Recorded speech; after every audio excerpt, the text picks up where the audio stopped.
Let's take a look at problem number 6 from your review sheet.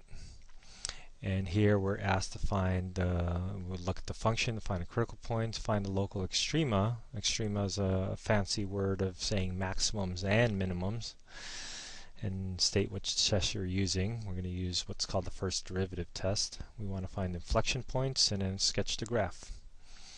Alright, let's first take a look at this and find its derivative to find our critical points. Remember, our critical points are when the derivative is equal to 0 or when the derivative is undefined. This is a polynomial, x cubed minus 4x squared plus 4. The derivative is 3x squared minus 8x plus 0.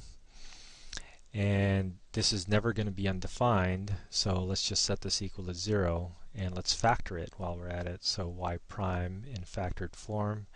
Looks like we can take an x out, and then we'd have 3x minus 8 left over. Set equal to 0, we're going to get x is equal to 0, or 3x minus 8 is equal to 0.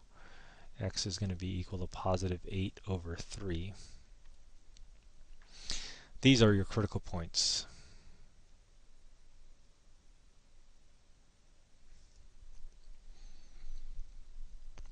Now, based on your critical points,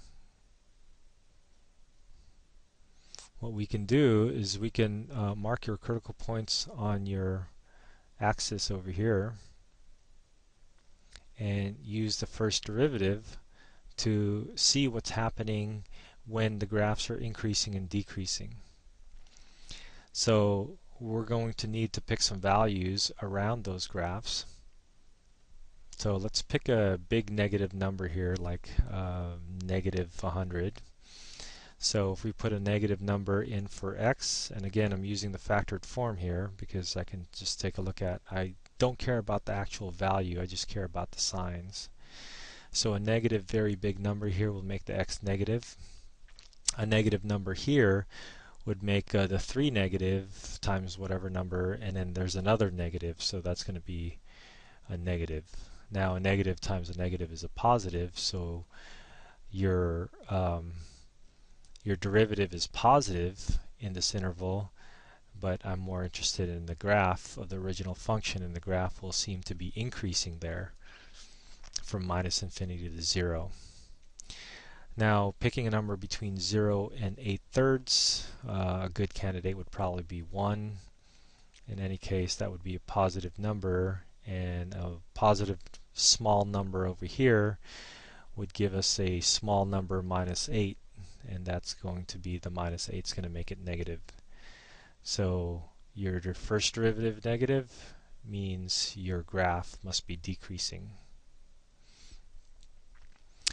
A very big number on the right side of 8/3, like 300, will give you a positive x value, and a 300 times 3 minus a small number 8 is going to give you a positive value.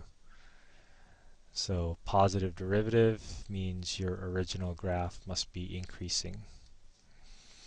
So based on this, it looks like we have a place where the graph is going to be increasing, and at 0 it's going to stop and decrease. We have a 0 slope there, right, because the derivative is 0.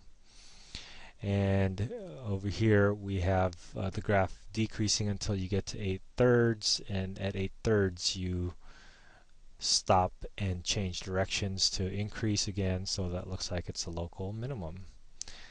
So we have a local maximum at an x value of 0 and a y value that we can find right now, and x is equal to 0, y is equal to 4. And we have a local minimum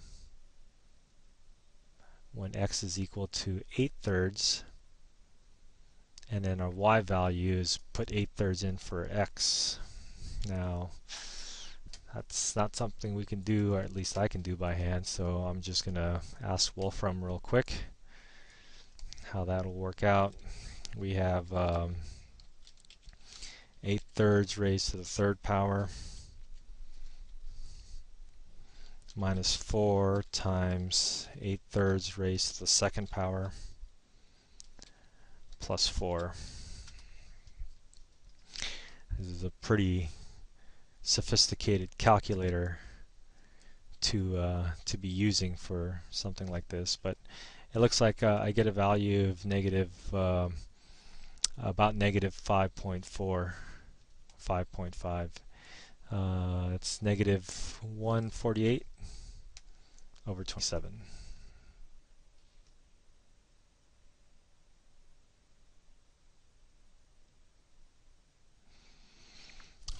All right.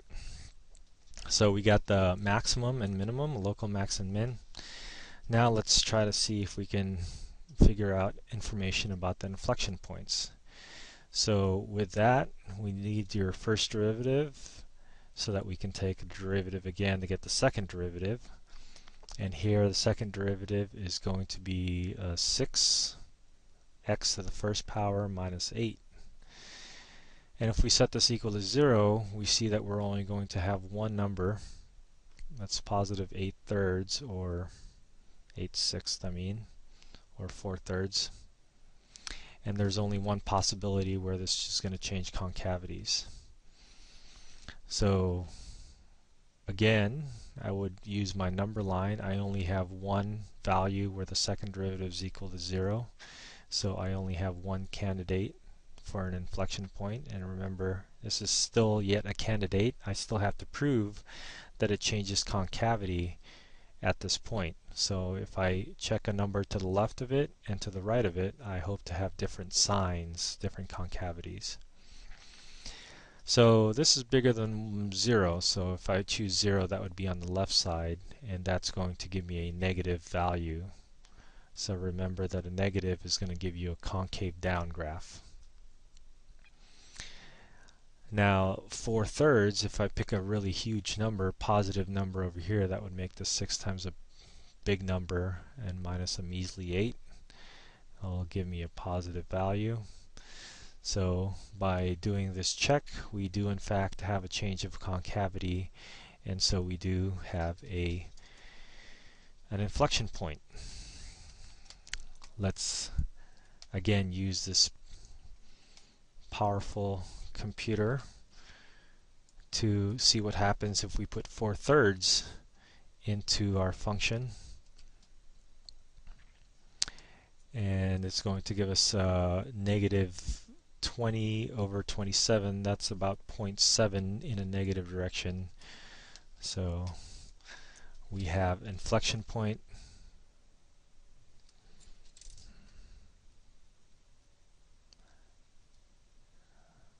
Inflection point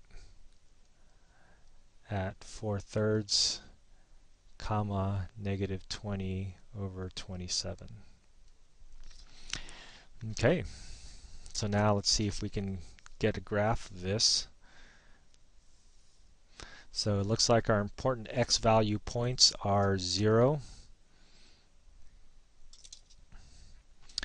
0, 4, 8/3, 4/3, 4/3 is here, 8/3 is here, 4/3, comma, negative 20 over 27. That's about 0.7, so we'll keep it small over here, a little bit below the x-axis.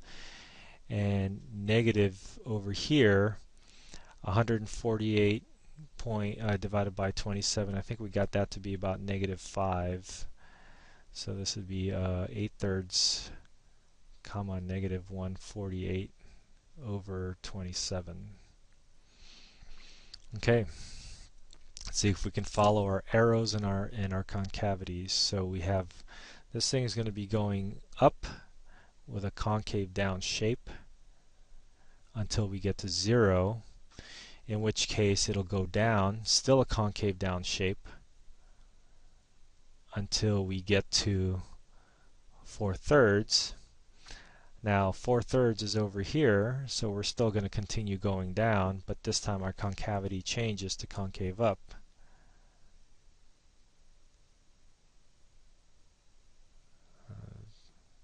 This is supposed to be smooth, concave up. And we're going to be concave up all the way through, but instead of going down where we were going down on the left of 8/3, on the right of 8/3 we're going to be going up. So this is up, concave up, so it'll go down like that. So it looks like this is our graph. A couple of important other points to probably look for are the intercepts, but we weren't asked that, so let's not bother looking for that. We can do that in a more comprehensive graphing activity at another time.